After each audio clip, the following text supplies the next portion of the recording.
내일은 빅데이터 분석기사 실기 4강을 시작하도록 하겠습니다. 이번 시간에서는 본격적으로 어떤 데이터 셋을 가지고 데이터 전처리를 하는 방법에 대해서 배울 예정이에요. 데이터 전처리를 같이 따라해보기 전에 이 전처리 과정이 어떤 과정이고 어떠한 수행을 거쳐서 데이터를 정제하는지를 같이 배워보도록 하겠습니다. 우선 데이터 전처리란 데이터 분석의 단계 중에 가장 많은 시간이 소요되는 단계로 반드시 거쳐야 하는 과정 중에 하나입니다. 원본 데이터셋은 어쩔 수 없이 결측값이나 이상값들이 승이 존재할 수밖에 없어요. 그래서 전처리 결과에 따라서 이 분석 결과에 큰 영향을 주고 있어서 반복적으로 지속적으로 수행을 해야 되는 단계입니다. 데이터를 식별을 한 다음에 수정하고 변환하고 제거하는 등의 과정을 거칩니다. 데이터 정제 과정이에요. 우선 데이터 정제라고 하면요. 수집된 데이터 셋이 있고 그 데이터 셋을 대상으로 분석에 필요한 데이터를 추출하고 통합하는 과정입니다. 원 데이터에서는 필수적으로 오류가 있으므로 빠진 데이터를 채워 넣거나 또는 이상값의 데이터를 제거하는 등의 작업을 수행합니다. 모든 데이터를 대상으로 정제 활동을 하는 것이 기본이고요. 좀 비정형 데이터처럼 품질 저하의 위협이 있는 데이터에 대해서는 더 많은 정제 활동을 수행해야 됩니다. 데이터 오류의 종류에는 다음과 같은 세 가지가 있습니다. 첫 번째는 존재하지 않거나 관측되지 않는 말 그대로 빠진 값, 결측값이에요. 미싱 데이터라고도 얘기를 합니다. 노이즈는 실제는 입력되지 않았지만 입력되었다고 잘못 판단된 값이고, 이상값은 데이터의 범위에서 아주 많이 벗어난 아주 작은 값이나 또는 큰 값들을 우리가 이상값이라고 얘기를 할 수가 있습니다. 그래서 우리가 본격적으로 데이터셋을 이제 전처리를 진행을 할 때는 결측값이나 이상값들을 주로 전처리 진행하게 됩니다. 데이터 정제 과정입니다. 첫 번째는 데이터를 수집을 할 거고요. 이번 강의 시간에는 제가 데이터에 올려놓은 타이타닉 데이터셋을 위주로 같이 공부를 할 예정이에요. 그 다음에 데이터를 분석이 가능한 한 형태로 변환합니다. 여기까지는 어차피 분석이 가능한 한 형태의 데이터셋을 제공하기 때문에 따라와 주시면 되고, 데이터를 교정하는 것부터 같이 봐주시면 돼요. 결측치나 이상치나 노이즈 값을 처리를 할 거고요. 그 와중에 이제 범위 등을 조정을 할 때는 위와 같은 정규화 과정도 같이 진행을 할 수가 있습니다. 마지막으로 전처리한 데이터들을 분석에 용이하도록 기존의 데이터와 통합해주는 작업까지 같이 공부해 보도록 하겠습니다. 이러한 데이터 정제의 방법에는 첫 번째 변환이 있습니다. 다양한 형태의 값을 일관된 형태로 변환하여서 분석을 용이하게 할 수 있는 거죠. 예를 들어서 문자형 데이터의 경우에 따로 라벨을 붙이는 라벨링이나 그런 과정들을 거치는 것도 변환의 한 종류예요. 파싱은 데이터를 정제 규칙을 적용을 하기 위해서 어떤 최소 단위로 분할하는 작업이고요. 보강은 변환이나 파싱, 이런 표준화 등을 통해서 추가 정보를 반영하는 작업입니다. 다음은 결측값 처리에 대해서 본격적으로 배워보도록 하겠습니다.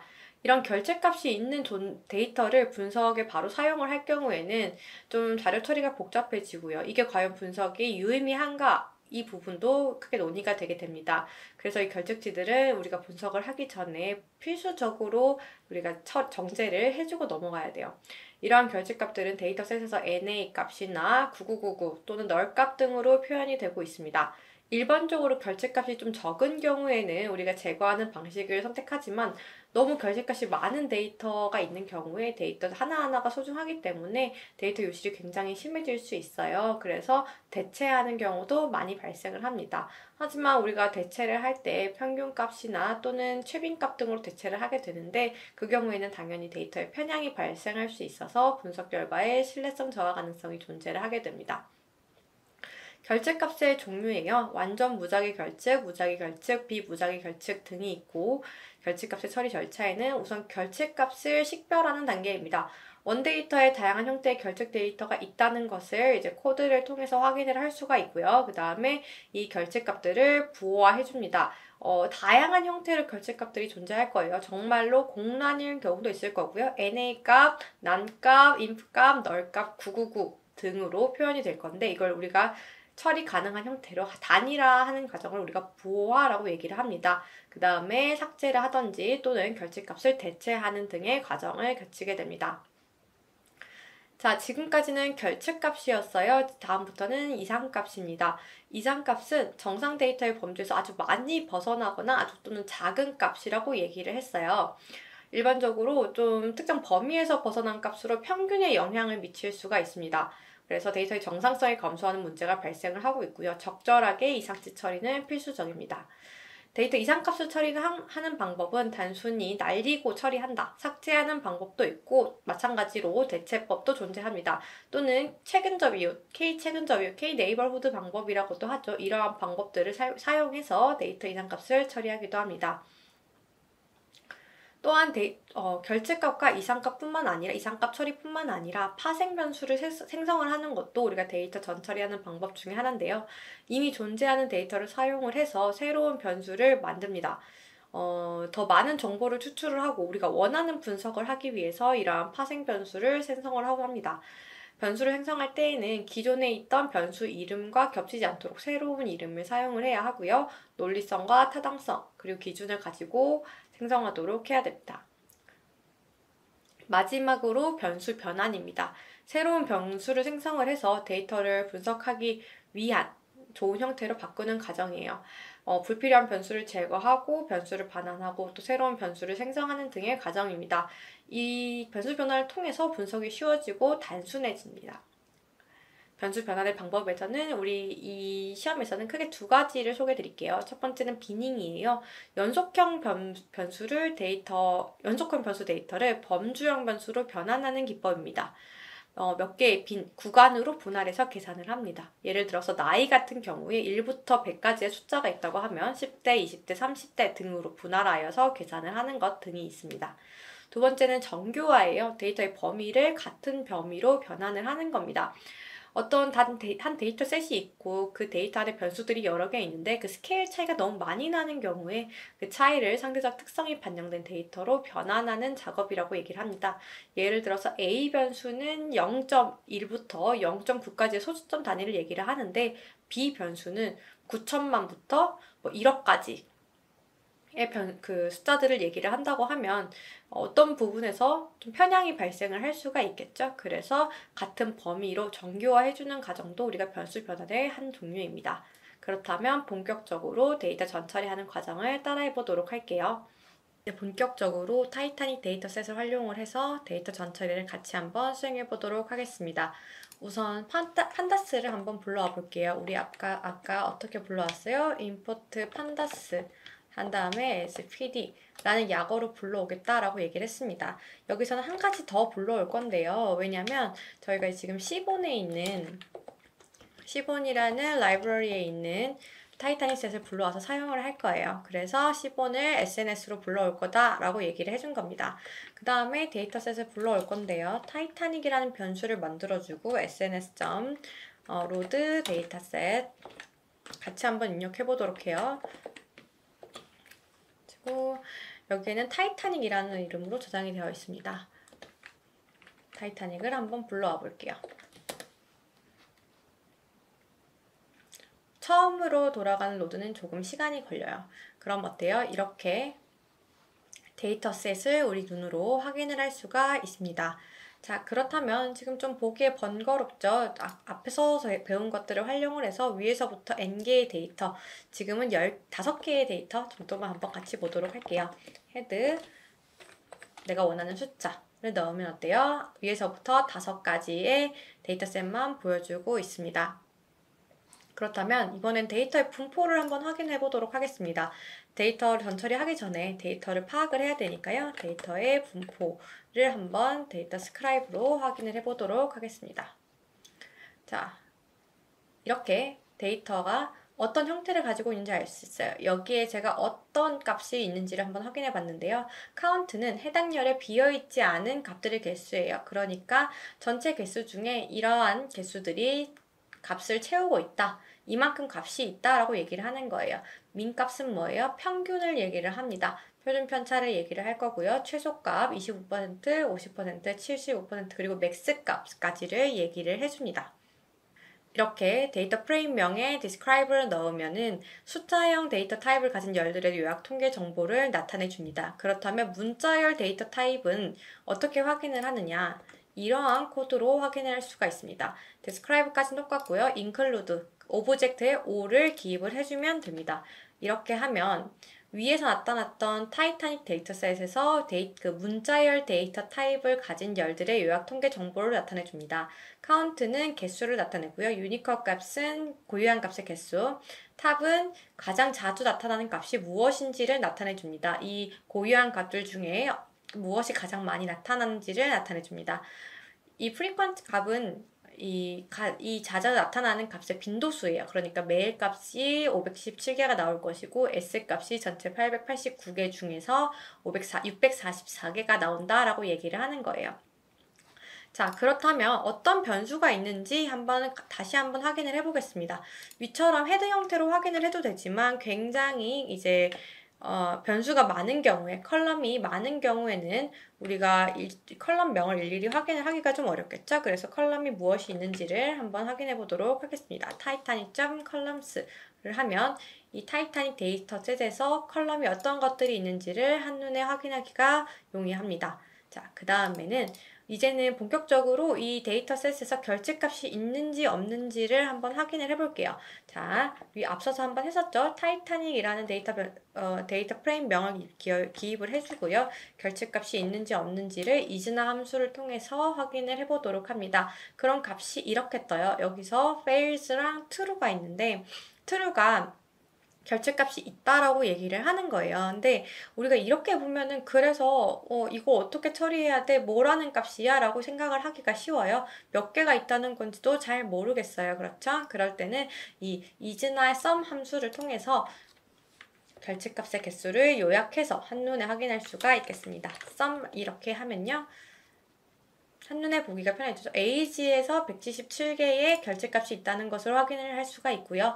데크에서 688개의 결제값이 있다는 것을 확인을 할 수가 있게 됩니다. 자, 이렇게 확인을 했어요. 제가 이제 결제값은 AG와 데크에서 있구나 라고 있는 걸 확인을 했는데 이제 앞으로 이걸 같이 한번 처리해 볼 거예요. 데크의 결제값이 688개로 분석에 활용할 수 없다고 판단해서 이 해당 열을 저는 삭제를 하려고 합니다. 그럴 때 이러한 함수를 사용하게 돼요. 드랍이라는 함수를 사용하게 될 거고 같이 한번 따라해 볼게요. 타이타닉에 삭제를 할 건데 드랍이라는 함수를 통해서 삭제를 할 건데 자, 저는 데크라는 열을 삭제를 할 거예요. 그리고 다양한 파라미터를 적용을 해줍니다. 열이기 때문에 이를 입력을 해주고요. 그 다음에 inplace 했을 때 어떻게 돼요? 대체를 해줘야 되니까 true 값을 입력을 해줍니다. 자, 이렇게 하고요. 우리가 타이타닉 값을 다시 한번 확인을 해보겠습니다. 어때요? 여기서 데크 값이 사라진 것을 확인을 할 수가 있겠죠. 그래서 저는 결제 값은 없지만 이 엠바크 타운하고 또 엠바크다 이거 이 두 개의 변수는 활용이 좀 필요가 없을 것 같다라고 제가 판단을 했어요. 임의로 판단을 하는 거예요. 그래서 이 데이터 열에 이 두 가지 열도 같이 삭제를 해주도록 하겠습니다. 자, 굳이 일일이 입력을 할 필요가 없고요. 위에 있는 이러한 코드를 그대로 불러와서 내가 원하는 열만 입력을 해주면 되겠죠. 엠바크 타운과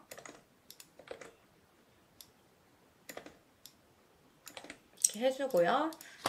다시 한번 코드를 입력한 다음에 타이타닉을 재확인해 보도록 할게요. 어때요? 조금 더 데이터가 단촐해졌죠? 아까는 총 15칼럼이었는데 지금은 12칼럼으로 줄어든 것을 확인을 할 수가 있게 됩니다. 그 다음 AG는 굉장히 중요한데 제가 삭제를 할 수는 없어요. 그럼 이 177개의 결집값을 그대로 안고 갈 거냐? 그럴 수는 없기 때문에 이 177개의 데이터 결집값을 원하는 값으로 대체해 주도록 하겠습니다. 채워주도록 할 건데요. 저는 특히 평균값으로 채워주도록 하겠습니다. 자, 평균값 minAG로 채울 거야 라는 변수를 만들었고요. 그 다음에 타이타닉에서 AG 변수를 쓸 거고 이거의 평균값으로 채울 거야 라고 얘기를 합니다. 여기가 오타가 났네요. 여기선 제가 언더바를 사용을 할게요. 그렇게 할 거고 타이타닉의 이 AG는 대체가 될 거야 라고 얘기를 합니다. 필나 원하는 결집값으로 대체를 할 건데 내가 원하는 값은 민 값이니까 그 다음에 당연히 인플레이스는 true 값을 넣어줘야겠죠. 자, 이렇게 했을 때 타이타닉을 한 번 더 확인해 볼게요.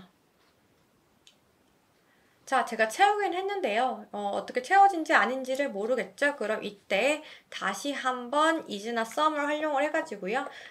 잘 대체가 됐는지 한번 확인해 보도록 하겠습니다. 이제는 결집값이 있는 데이터 열이 하나도 없는 것을 확인할 수가 있습니다. 지금까지는 결집값을 처리하는 방법을 같이 한번 진행을 해보았는데요.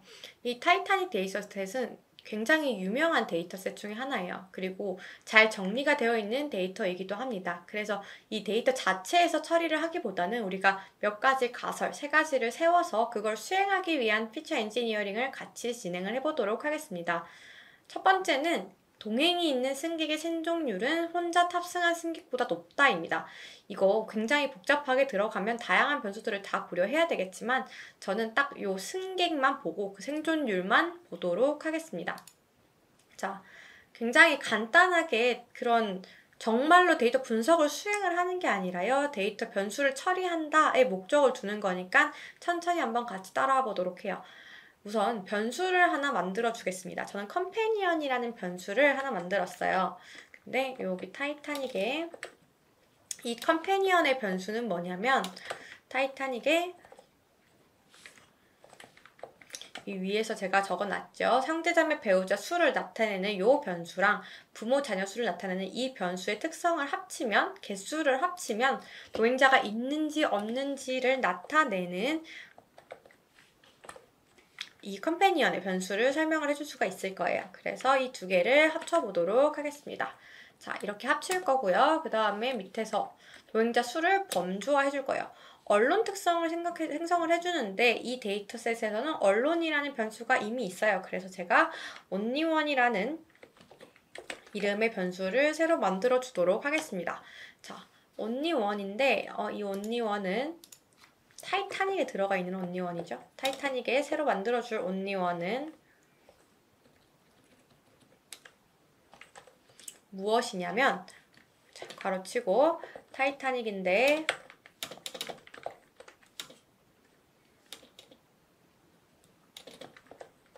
오타가 안 나게 주의를 해주세요. 저는 마이크가 있어가지고 조금씩 오타가 나네요. 컴패니언의 값이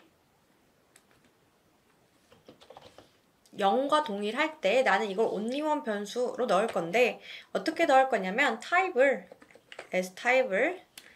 int로 넣을 거야 라고 얘기를 합니다. 숫자 형태로 넣을 거야 라고 얘기를 합니다. 타이타닉은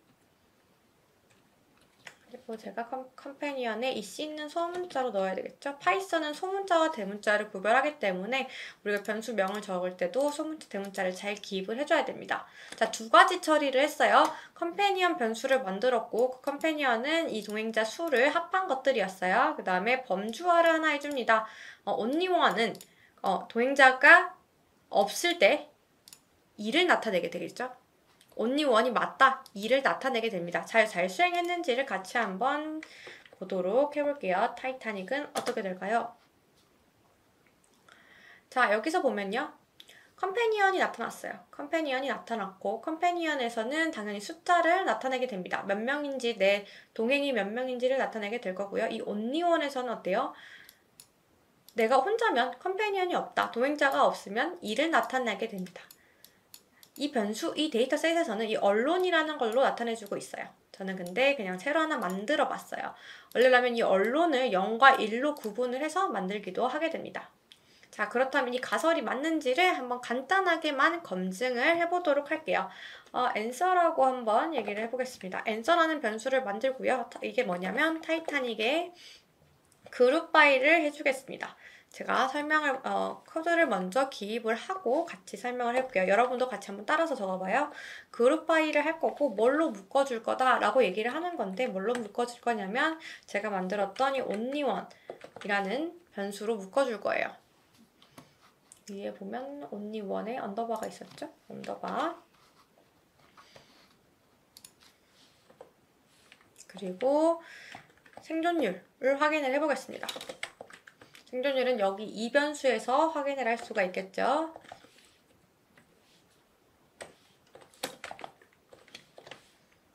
자, 평균값을 비교를 해볼 거고요. 한번 프린트도 해보도록 하겠습니다.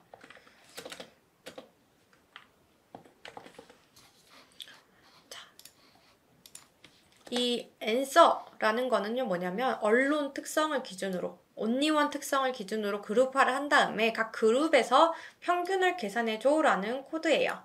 only1을 1과 0으로 나눈 다음에 그 값에 살아있는 것들을 평균을 비교를 해줘 라고 얘기를 하는 거예요. 자, 결과를 출력을 하게 됩니다. 시리즈 객체가 출력이 될 거고요. 자, 0인 경우, 혼자가 아닌 경우에는 더 많은 수가 살아남았죠. 그리고 혼자인 경우에는 더 적은 수가 살아남게 됩니다. 그렇다면 제가 세웠던 동행이 있는 승객의 생존율은 혼자 탑승한 생존율보다 높다라는 가설이 맞게 됩니다. 물론 정말로 우리가 이제 데이터를 분석을 함에 있어서는 나이도 들어갈 것이고 다양한 변수들이 들어갈 거예요. 그래서 데이터 분석적인 측면에서 이 데이터 분석은 굉장히 잘못됐지만 저는 지금 기술적인 측면만 설명을 드리고 있는 거예요. 그렇다면 두 번째 가설입니다. 가설은 나이대별로 승객의 생존율이 차이가 난다라는 가설을 세워봤어요. 자, 우선은 나이대별로 승객을 그룹화해주기에 앞서서 내가 어떤 나이로 승객을 그룹화할 건지를 한번 제가 적어봤습니다. 여러분들이 원하는 대로 구분을 하면 되는데요. 저는 이 0세에서 12세까지를 어린이로, 그 다음에 18세부터 30세까지를 여기 13세부터 18세까지를 티네이저 10대로 적어주고요. 19세부터 30세까지를 청년, 그 다음에 여기 31세부터 50세까지를 성인, 그 다음 51세부터 이게 무한이라는 뜻이에요. 양의 무한대라는 뜻인데 여기까지를 제가 시니어, 노인이라고 명명을 해주었습니다. 이 라벨은 어떤 이름을 붙일 것이냐라고 제가 이전 코드를 입력을 하기 전에 미리 설정을 해주는 거예요. 저는 이렇게 나이 구간을 설정을 하고 그 구간의 이름은 다음과 같습니다. 자, 그렇다면 이제 본격적으로 요 나이대별로 이 타이타닉 승객들을 구분을 해줄 거예요. 자, 타이타닉에서 변수명은 에이지 그룹으로 하겠습니다. 에이지 그룹.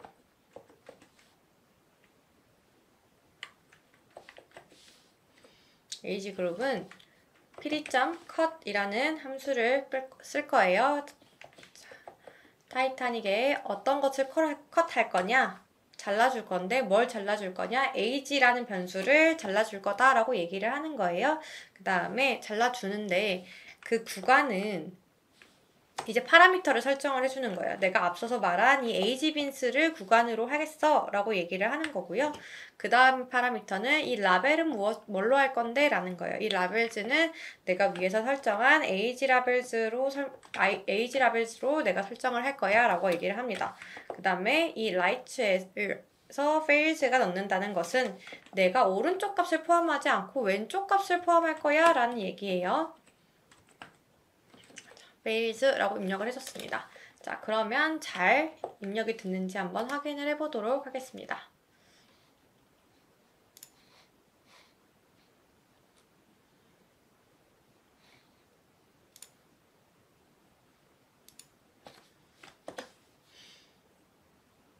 아까 빈에서 S가 빠져서 오류가 났죠. 오류가 나면은 수정을 한 다음에 다시 돌려주면 돼요. 자, agegroup이라는 새로운 변수가 생겼습니다. 자, 앞서선 나이로 맞죠? 나이로 나왔지만 지금은 나이가 어딨죠? age. 나이로 나왔으면 지금은 이 age 그룹으로 나오게 됩니다. 자, 저는 그러면 이 그룹별로 이 생존율이 유의미하게 차이가 나는지를 한번 검증을 해보도록 하겠습니다. 코드는 다음과 같아요. 다시 한번 answer를 입력을 해볼게요. 여기에다가 answer는 타이타닉을 그룹바이 할 건데 이 그룹바이에도 익숙해지면 굉장히 편하게 쓸 수 있어요. 그룹으로 묶어줄 건데 이 그룹은 어떤 변수로 묶을 거냐면 age 그룹으로 묶을 거고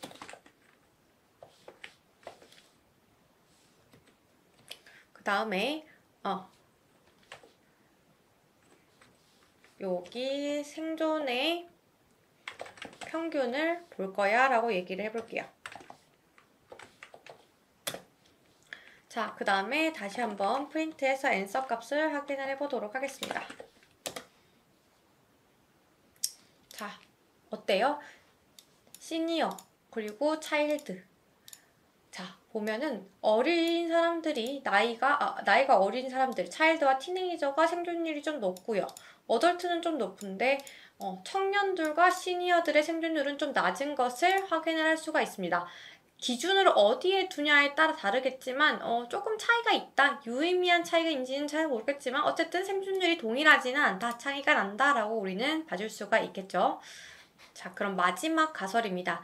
레이블 인코딩을 한번 수행을 해볼 거예요. 레이블 인코딩을 수행을 할 건데 가설은 다음과 같습니다.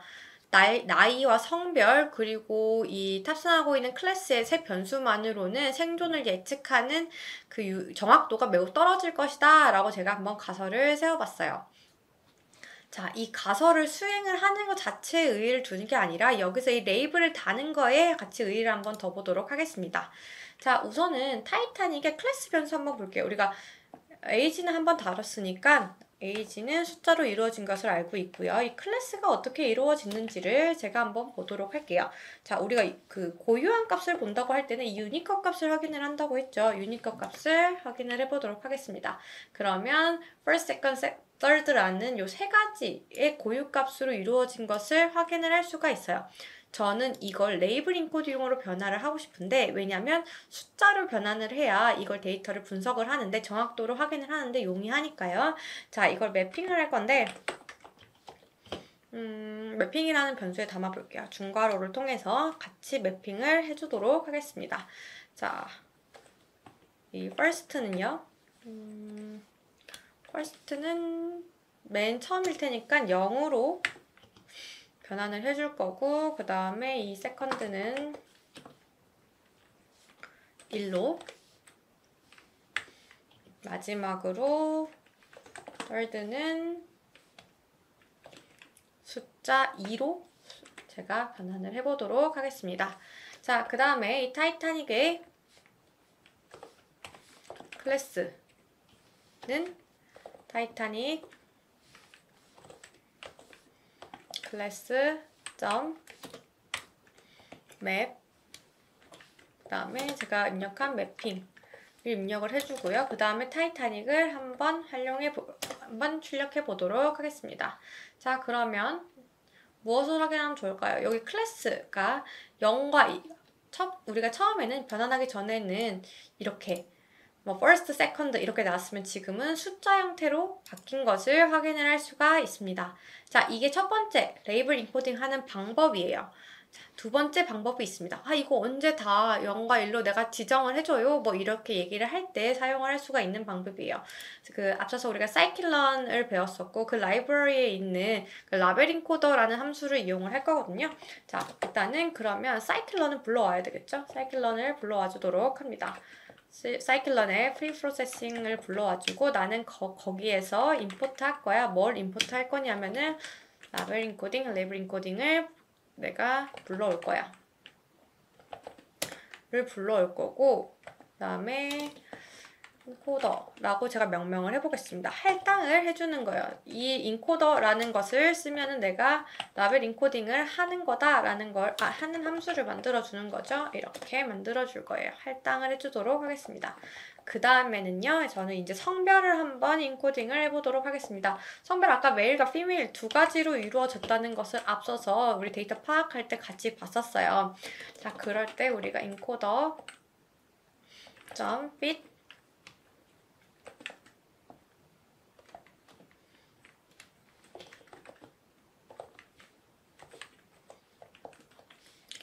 이 성별 변수를 인코딩을 해주도록 하겠습니다. 자, 그래서 타이타닉에 여기 있는 성별만 한번 먼저 보도록 할게요. 성별이 잘 변환이 됐는지를 한번 확인해 보도록 할게요. 자, 이러면 여기서 메일, 피메일이었던 것들이 변환이 용이하게 되겠죠? 이렇게 고유값이 적게 있는 경우는 이렇게 내가 일일이 레이블을 지정을 해줘도 되겠지만 굉장히 많은 경우는 일일이 지정을 할 수 없으니 자동으로 인코딩 해줘라는 거거든요. 이걸 활용하는 방법을 잘 기억을 해두고 있으면 좋아요. 자, 그래서 저는 이렇게 타이타닉에 있는 성별과 그 다음에 클래스 변수를 다 숫자로 바꿔줬어요. 그리고 age는 이미 숫자죠. 자, 이거 3개만을 이용해서 데이터 분석을 돌려볼 거예요. 지금 여기 있는 부분은 제가 뒤에서 우리가 같이 공부할 내용들을 그냥 미리 적어 놓은 거예요. 자, 우선 코드를 한번 돌려보도록 하겠습니다. 자, 위에선 제가 필요한 라이브러리들을 불러온 거고요. 우선은 특성과 레이블을 분리합니다. 타이타닉에서 이 생존 여부인 서바이브드와 그 다음에 우리가 쓸 변수 이 3가지만을 활용을 할 거고요. 이거를 학습 데이터와 테스트 데이터로 분리해 줍니다. 어떻게 해요? 테스트 데이터 사이즈를 0.2 그러니까 8대2 정도로 구분을 해서 분리를 해주게 됩니다. 그 다음에 저는 로지스틱 회귀 모델을 사용을 해서 분석을 할 거고요. 로지스틱 레그레션을 모델에 할당을 한 다음에 X트레인과 Y트레인 이렇게 나눈 X트레인과 Y트레인 트레인 데이터를 활용을 해서 이 모델에 적용을 해주겠습니다. 학습을 진행을 해주게 됩니다. 자, 그 다음에 이 학습된 모델을 테스트 데이터로 예측을 해볼게요. Y프레드는 X테스트로 테스트 데이터 셋으로 돌린 그 결과를 예측을 한 거고요. 그 결과를 이 정확도로 확인을 해본 결과 정확도가 0.81이 나왔습니다. 조금 그래도 나름 3개만 쓴 것 치고는 정확하다라고도 볼 수가 있고요. 아니면 정확도가 좀 떨어진다라고도 평가를 할 수 있어요. 이건 제가 레이블 인코딩을 진행을 하는 과정에 의의를 두고 만든 거기 때문에 굉장히 간단하고요. 이거 3개만으로 유추할 수 있다라고는 사실 정확도가 80%밖에 안 된다라고 얘기를 할 수가 있게 되겠죠. 우리가 앞으로 작업형 1, 2, 3은 다 이러한 과정을 통해서 진행이 될 예정입니다. 자, 이제 마지막으로 이 데이터 전처리를 따라해볼 내용은 바로 데이터 변환입니다. 그 중에 첫 번째는 정규 표준화예요. 자, 어떤 정규 표준화는 왜 필요하냐면 편차가 너무 클 때, 분포가 너무 클 때 이걸 정규 분포의 형태로 변환하게 되는 거예요. 뭐 예를 들어서 내가 주택값을 예상을 하고 싶은데 주택값이 1,000원에서부터 200억 개까지 있다고 하면 그 편차가 너무 크잖아요. 그래서 그거를 정규 분포화 시켜줄 수가 있게 됩니다. 자, 저희는 지금 타이타닉 데이터셋을 사용을 할 거니까요. 제일 간단한 변수인 나이를 활용을 해서 나이를 정규 분포의 형태로 좀 바꿔서 볼게요. 자, 이것도 우리가 내가 쓸 라이브러리를 불러와 줍니다. sklearn의 프리프로세싱을 한번 불러와 주고요. 이 프리프로세싱은 정말 많이 쓰는 라이브러리 중에 하나예요. 임포트 해주고 어떤 거 할 건데 저는 스탠다드 스케일러를 쓸 거라서 이 스탠다드 스케일러를 한번 불러와 보겠습니다. 그 다음에 스케일러를 할당을 해줄 거예요. 스케일러 기능을 할당을 해줄 건데 저는 스탠다드 스케일러 기능을 할당을 해줄 거죠. 스케일러 변수에. 그 다음에 우리가 이제 드디어 age 변수를 정규 분포화 형태로 바꿔보도록 하겠습니다. 자, 할당한 스케일러를 쓸 거고 여기 어느 변수에 쓸 거냐면 타이타닉의 age 변수에다가 쓸 거예요.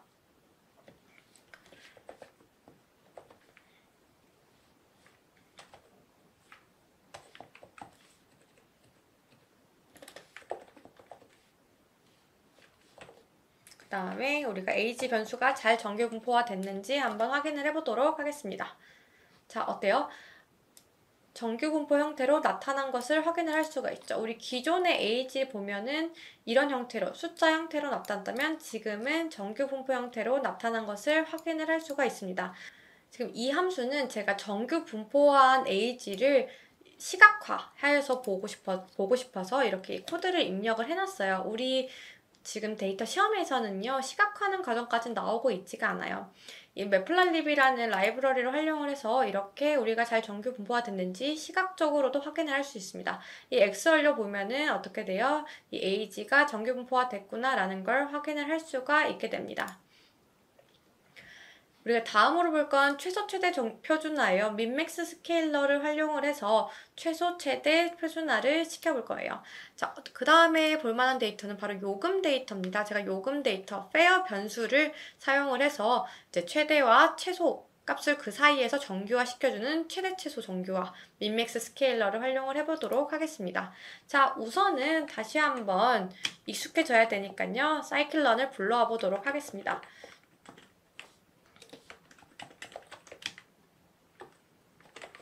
임포트 할 거고요. 이번에는 민맥스 스케일러를 한번 불러와 보도록 할게요. 그다음에 이 민맥스 스케일러를 이용을 해서 최대 최대 정교화를 진행을 해보도록 하겠습니다. 스케일러는요, 이번에는 민맥스 스케일러로 지정을 해주도록 할게요. 그다음에 타이타닉의 요금 페어를 활용을 할 거고요. 이 요금 페어는 뭐냐면 스케일링 해준 거예요. transform